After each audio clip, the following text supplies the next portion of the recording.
आदाब, नमस्कार, सत श्री अकाल दोस्तों। रेडियो खुशी 90.4 एफएम पर आपका फिर से स्वागत। तो दोस्तों, मैं आपको बता देना चाहता हूं कि रेडियो खुशी 90.4 एफएम पर आज हैं मेरे साथ Guru Nanak 5th centenary school Mussoorie के student master Banveer Singh ji, master Kavya Kumar Chand and master Almaz Arshad. तो आज इन तीनों के साथ हमारी बातें चल रही हैं हमारे गुरुज की साखियों पर, स्टोरीज पर, के हमारे गुरुओं ने कितने अच्छे अच्छे काम किए, कैसे हमारे गुरुओं ने जो है वो सेवा की और कैसे वो गुरु बने, वो सारी की सारी बातें आज हम कर रहे हैं। तो सबसे पहले हम बात करते हैं मास्टर बनवीर सिंह जी से। मास्टर बनवीर सिंह जी, सबसे पहले एक बात आती है, कुछ लोग तो असली गुरु होते हैं, कुछ लोग नकली गुरु होते हैं। जैसे कि एक आपने स्टोरी सुनी होगी गुरु अंगद देव जी और तपा की। और तपा कौन था, क्या करता था, क्या चीजें थी, क्या उसकी गुरुज के साथ बनती थी या नहीं बनती थी, वो सारी की सारी चीजें बताइए। ठीक है। हाँ जी। तो उस टप्पा का नाम शायद शिवनाथ था, पर लोग उसे टप्पा बुलाते थे। तो जैसे कि गुरु अंगद देव जी को गुरुगद्दी दी गई थी गुरु नानक देव जी ने, तो गुरु अंगद देव जी पॉपुलर होने लग गए डे बाय डे, और टप्पा के पास थोड़े लोग आने लग गए थे। टप्पा को आया गुस्सा कि इनके पास कैसे जा रहे इतने ज्यादा लोग, मेरे को कुछ काम करना पड़ेगा। तो वो दिन भर दिन सोचते रहे और फिर उनको एक दिमाग में ये आइडिया आया। पिछले 1 साल या 2 साल से ये बारिश नहीं आ रही, तो वो कहेंगे कि ये गुरु अंगद देव जी के लोगों को कि अगर तुम गुरु अंगद देव जी को गांव से भगा दोगे तो बारिश आ जाएगी। तो फिर थोड़े दिन बाद टप्पा ये लोग आने लग गए और फिर पूछने लग गए टप्पा बारिश, क्योंकि टप्पा को पता था कि लोग पूछेंगे, क्योंकि 1 साल होने वाला था। तो लोग आए टप्पा से पूछे कि टप्पा बारिश नहीं आ रही, हम क्या करें।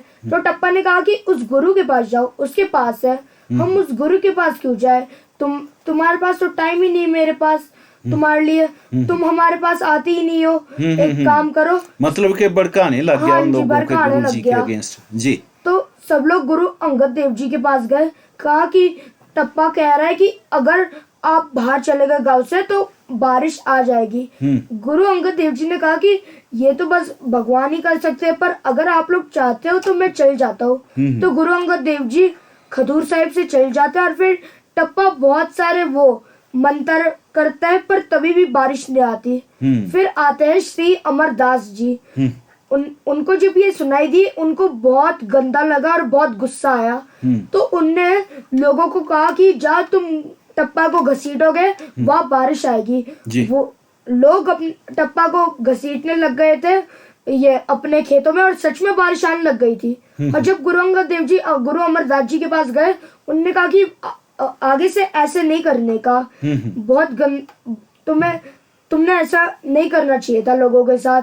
पर गुरु अमरदास जी ने कहा कि वो भी तो लोगों के साथ खेल खेल रहा था। बिल्कुल। हाँ जी। बिल्कुल, क्योंकि इससे ये बात सामने आती है कि बहुत सारे स्वार्थी लोग जो धार्मिक बन जाते हैं, एक्चुअली धार्मिक होते नहीं हैं, और ऐसे लोग हैं जो वो सच्चे धार्मिक लोगों के साथ जेलसी करते हैं। तो अब मैं बात है जो वो करता हूँ काव्या आपसे, कि एक चीज़ है, गुरु अंगद देव जी के पास हुमायूं भी आता है जो अकबर बादशाह का बेटा था। वो क्यों आता है, क्या रीज़न था, और जब उधर आया तो उसके बाद क्या हुआ उस जगह जब हुमायूं गुरु जी को मिलने आया, क्योंकि शायद वो दिल्ली से डर के दौड़ रहा था, क्या हुआ था वो सारी की सारी? एक्चुअली में ऐसा हुआ था कि हुमायूं का जो थ्रोन था वो एक्चुअली में छीन गया था, शेरशाह सूरी से छीन लिया गया था। तो फिर उनके लोग कहते कि तुम गुरु अंगद के पास जाओ, जो तुम्हारी वही मदद कर सकते हैं जी। फिर हमारे हुमायूं चले गए गुरु अंगद के पास। तो फिर जब वहां पे गुरु अंगद के पास पहुंचे, तो वहां पे गुरु अंगद भगवान के ध्यान कर रहे थे, और गुरु अंगद ने नोटिस किया नहीं था। तो हुमायूं को गुस्सा आ गया, तो उनने अपनी तलवार बाहर निकाल ली और फिर उनने गुस्सा किया। फिर गुरु अंगद ने बोला कि शेष और सूर्य को मारने के लिए तुम्हारी तलवार नहीं निकली, लेकिन मैं किसी भगवान के बंदे को का गला काटने के लिए तुम्हारी तलवार बड़ी जल्दी निकल गई। तो इसके बाद मतलब कि उसको ये रियलाइज हुई अपनी गलती के ना, फिर उसने गुरुजी से माफी मांगी, जहाँ क्या हुआ उसके बाद, जहाँ गुरुजी का गला काट दिया, जहाँ माफी मांगी, इसके बाद क्या हुआ? माफी मांगी उसने। अच्छा, इसके बाद माफी मांग ली थी। तो फिर उसकी विश पूरी हो गई कि ना, जो उसने विश लेके आया था, जो चीज के मुझे वापस मेरी थ्रोन मिल जाए? हाँ, तो वो विश एक्चुअली पूरी हो गई थी। ठीक है, बहुत अच्छी बात आपने बताई। तो ऐसे में मेन बहुत सारे बुरे लोग भी इस दुनिया पे होते हैं, अच्छे लोग भी होते हैं। ये जरूरी नहीं कि बुरे कहाँ मिल जाएं तो अच्छे कहाँ मिल जाएं, कहीं भी मिल सकते हैं। तो अल्फाज, हम आपसे यही जानना चाहें, जैसे इन्होंने बुरे लोगों की बात की, उसमें चाहे वो तपा था, चाहे वो हुमायूं था जिसने गुरुजी का गला काटने के लिए तलवार निकाल ली थी, ऐसे ही एक पृथ्या भी हुआ है जो गुरु हरगोबिंद जी के ताया जी थे, और उनकी पृथ्या की वाइफ थी कर्मो, वो भी बुरे लोग थे। तो उन्होंने क्या क्या बुरे काम किए थे गुरु हरगोबिंद जी को मारने के लिए, वो सारी चीजें बताओ, और क्यों मारना चाहते थे? पृथ्या ने हाँ पृथ्या गुरु अर्जन देव जी के बेटे को इसलिए मारना चाहते क्योंकि वो चाहते थे कि वो उनका बेटा हाँ अर्जन के बाद हाँ वो गुरु बने। जी जी। तो इसलिए और जब तो फिर उसने मारने के लिए क्या कुछ किया? जब उनको इनके बारे में ये पता चला, उसको पृथ्या को जब इसके बारे में वो पता चला, तो फिर वो गुस्सा हो गया। तो उसने अपने वाइफ के साथ प्लान बनाया। फिर उसने एक ओल्ड नर्स को भेजा जी। वो ओल्ड नर्स गुरु के परिवार को जानता था, मतलब जानती थी। तो इसलिए पृथ्या ने जी उससे कहा कि गुरु के घर पे जाओ और उससे कहो कि जी अपने बेटे को दूध पिलाने की बात हुई थी, बट वो फिर दूध पिला पाई या ना, जा क्या हो गया उसके बाद जब उसने दूध पिलाने की कोशिश करी थी, बट गुरु हरगोबिंद जी अपना मुंह कस के बंद करके रखे थे। फिर वहीं पे वो जो उसने दूध में जहर डाला था ना, वो उनके ब्लड में एंटर हो गया। फिर वहीं पे वो बेहोश हो के मर गई। ठीक है, बढ़िया है। तो फिर इसके बाद क्या पृथ्या ने ये काम छोड़ दिए, गलत काम, या फिर उसने दोबारा और भी आगे ऐसे काम करने लगा, क्या हुआ? पृथ्या का पहला प्लान तो फेल हो गया, पर उसने फिर भी हार नहीं माना। फिर उसने एक स्नेक चार्मर को भेजा जो जहरीले सांप जगह जैसे कि कोबरा। फिर वो पृथ्या के पास गया। फिर पृथ्या ने उससे कहा, अगर तुम गुरु के घर जाना और फिर गुरु हरगोबिंद के बेडरूम में जाना, वहाँ पे तुम एक जहरीला कोबरा उसके कमरे में छोड़ देना। फिर वही कोबरा उसको काट लेगा, फिर वो वहीं पे मर जाएगा। फिर बाबा तुम्हें जितना पैसा दिया है ना, वो उससे ज्यादा दूंगा। जी जी जी। तो ये भी शायद उस जगह पे कोबरा फिर कमरे में जब उसने छोड़ा तो उसके बाद क्या हुआ? क्या कोबरा कट पाया गुरुजी को या ना कट पाया? देखिए, वो स्नेक चार्मर गुरु के घर गया। गुरु हरगोबिंद के बेडरूम में गया। वहाँ पे उसने जहरीला कोबरा रखा। फिर उसने बहुत चालाकी से किया। उसने किसी को भी दिखाया नहीं कि वो क्या कर रहा था।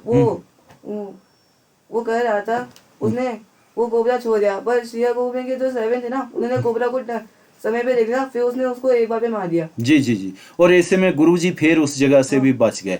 तो इसके बाद फिर तीसरी बार भी कुछ हुआ था, जबकि वो दही वाला क्या कांड हुआ था पंडित का जो था।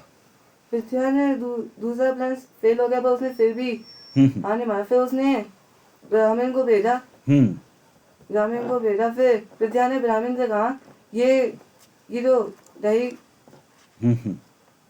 का कप है ना, इसमें जहर डाल के गुरु हरगोबिंद को खिलाना। फिर ब्राह्मण ने वही किया जो किया। और पृथ्या ने उसको साथ में कहा था कि अगर तुम्हारा ये काम हो गया तो मैं तुम्हें जितना पैसा दिया है ना, उससे ज्यादा दूंगा। फिर ब्राह्मण मान गया। वो गुरु अर्जन देव जी के घर पे गया। फिर वो गुरु हरगोबिंद के पास गया। फिर उसने वो दही उसको खिलाने की कोशिश की, पर वो गुरु हरगोबिंद अपना मुंह कसके बंद रखा था। फिर जब गुरु अर्जन देव जी आए, फिर उन्होंने ब्राह्मण से कहा, गुरु अर्जन देव जी ने ब्राह्मण से कहा कि तुम ये कब मुझे दे दही का कप मुझे दे दो। फिर ब्राह्मण ने वही किया। उसने गुरु अर्जन देव जी को वो कप दे दिया। फिर उसने गुरु हरगोबिंद को खिलाया, पर फिर वो फिर भी मुंह ना बंद रखा था गुरु हरगोबिंद। फिर जब उन्होंने वो कप रखा तो गुरु हरगोबिंद रोने लग गए। उनको ऐसा लगा जैसे उस कटोरी में कुछ तो गड़बड़ है। फिर उन्होंने थोड़ा सा दही उसने एक वो डॉग से सामने रख दिया। फिर उस डॉग ने वो खा लिया, उस ब्रेड को खा लिया था लाठी से, मतलब ग्रिल ली। फिर थोड़ी देर बाद वो डॉग नीचे गिर के मर गया। जी जी बिल्कुल जी। तो गुरुजी फिर बच गए और शायद उसके बाद वो ब्राह्मण में जो है घर जाके मर गया था। गुरु अर्जन देव जी को ब्राह्मण बाबा पता चला तो ब्राह्मण उनसे माफी मांगने लगे, क्योंकि उन्होंने उनसे ये कहा कि ये सब ध्यान है कहा था उससे। फिर गुरु अर्जन देव जी को कोई गुस्सा नहीं आया, उन्होंने ब्राह्मण को जाने दे दिया आराम से। फिर जब घर पहुंचने के बाद जब ब्राह्मण जब घर पहुंचा तो फिर उसके पेट में बहुत दर्द होता। फिर थोड़ी देर बाद वो वहीं पे मर गया। बिल्कुल जी। कहते हैं जो बुरा करता है उसके साथ आगे बुरा ही होता है, क्योंकि उन्होंने जे गुरुजी के साथ बुरा करने की कोशिश की, अंत को उनके साथ ही बुरा हो गया। मतलब कि हमें किसी के साथ भी बुरा नहीं करना चाहिए, हर एक का भला ही करने का सोचना चाहिए, क्योंकि जितना हम किसी का अच्छा करेंगे उतना ही ज़्यादा हमारा अच्छा होगा। तो दोस्तों ये आप सारी जो गुरुजी की स्टोरीज़ हैं वो सुन रहे हैं Guru Nanak 5th centenary school Mussoorie के स्टूडेंट्स से। तो ये बातें हमारी ऐसे ही कंटिन्यू चलती रहेगी, बट उसके पहले हम ले रहे हैं एक छोटा सा ब्रेक। इस ब्रेक के बाद बहुत जल्दी लौट कर वापस आएंगे रेडियो खुशी 90.4 FM पर। बने रहिए अपने डिवाइन और दिलदार आरजे गुरवेल सिंह के साथ, और मेरे साथ हैं रेडियो खुशी पर आपको जो स्टोरी सुना रहे हैं मास्टर बनवीर सिंह जी, मास्टर काव्या कुमार चंद और मास्टर अलमाज अरशद। तो इनसे ये हम बातें ऐसे ही निरंतर जारी रखें।